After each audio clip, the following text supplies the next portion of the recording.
Hello, Shinigami Takanashibika here with part 2 of Without Within.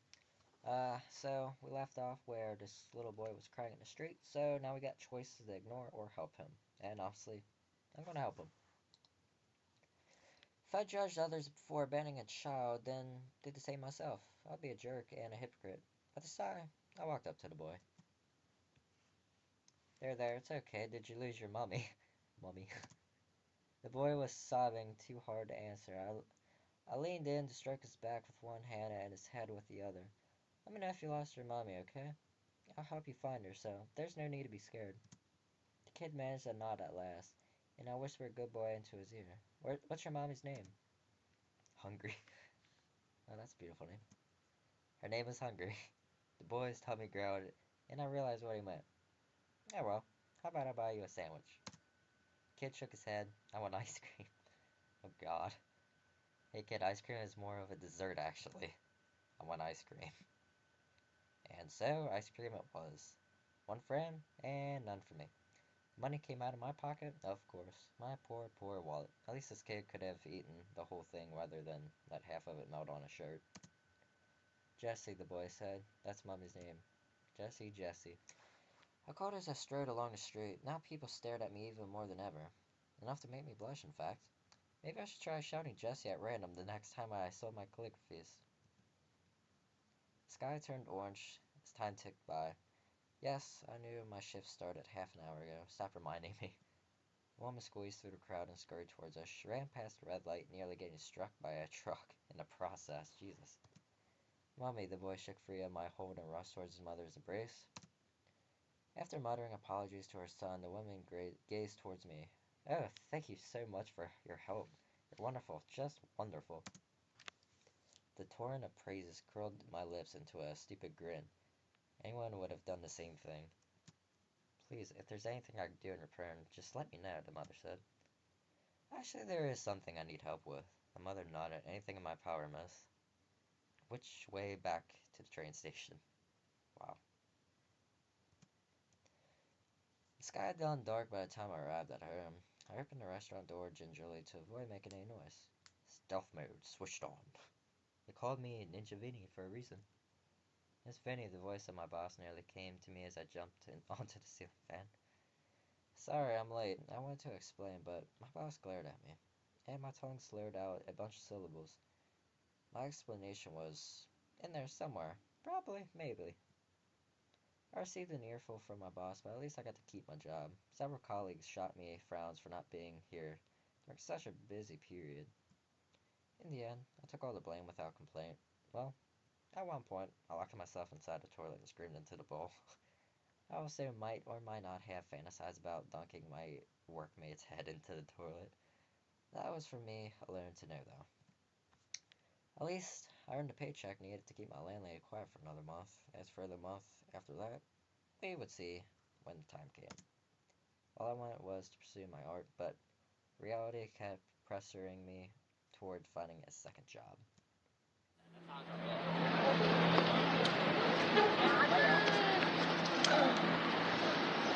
home, I spotted a game for my enemies in the Princess area. The game had long been hyped on every forum I knew. Amazing art, along with a cast of famous voice actors. The writers and composers were big names too. For Princess area to have this ad this big, there must be a lot of money put behind this project. The way this banner hung high gave me a sense it wasn't extra important. Bright light shone on the princess' face to impress potential players. Yes, that was what I really needed. If I hit a banner like that, no doubt people would line up to buy my calligraphy. I could already imagine how folks would react as I walked along the streets. Hey, I think that was Vinci. Wow, no way. You mean that famous calligrapher I see on all those banners? Yeah, she must be really good. Maybe we should ask her for her autograph. My agent would then step in to speak on my behalf. Please line up in an orderly fashion, everyone. How much for an autograph? Shut up and take my money. Oh god, that meme. My agent nodded in response. Autographs are available for $100. Jesus Christ. Yeah, I already got to that. God damn. That'll be $100, thanks, the game shop owner said. Princess Aria cost twice what I had predicted. If I bought the game, I'd have too little left for rent. I opened my wallet, hoping I'd have more cash than I realized. Turns out, I had less actually. But that ain't that bad. Games usually do cost that when they're new. Especially a visual novel. I hung my head in the storekeeper's side. His arched brows pressured me into buying a game. I did ride 3 trains to get here. Might as well pick up something. I told the shopkeeper how much money I had, and he shook his head. Store owner pulled out a different game from under his table. He brushed away the dust on it. Oh god, that's old. So I could see the cover. The title read Sunflower War. Some visual novel about the battlefield. Copyright 1997. Oh god, it is old. That's when I was born. Whoa. Bottom read, no wonder it was so cheap. Art by Invert Mouse. Whoever the heck that was. Wait, isn't that the makers of this game? That's Inception right there, I think. Breaking the fourth wall. The front cover would fit perfectly in a kindergartner's classroom. I flipped the case to see what was highlighted on the back. The game was supported up to 640 x 480 resolution. Truly the pinnacle of technology. Shopkeeper grimaced. He must have sensed I wouldn't say no. His glare made my palms stain with sweat.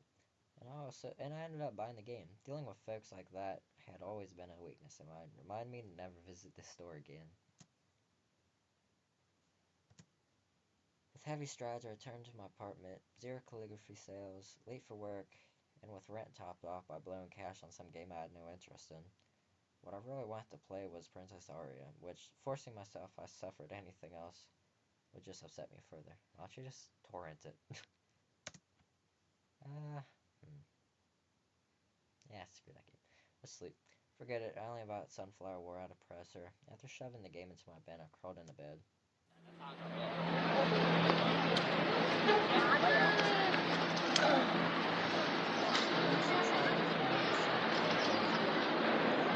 Remain untouched. Well, aside from a few pedestrians who stepped on them by mistake. Wait, my bad, I did make one sale.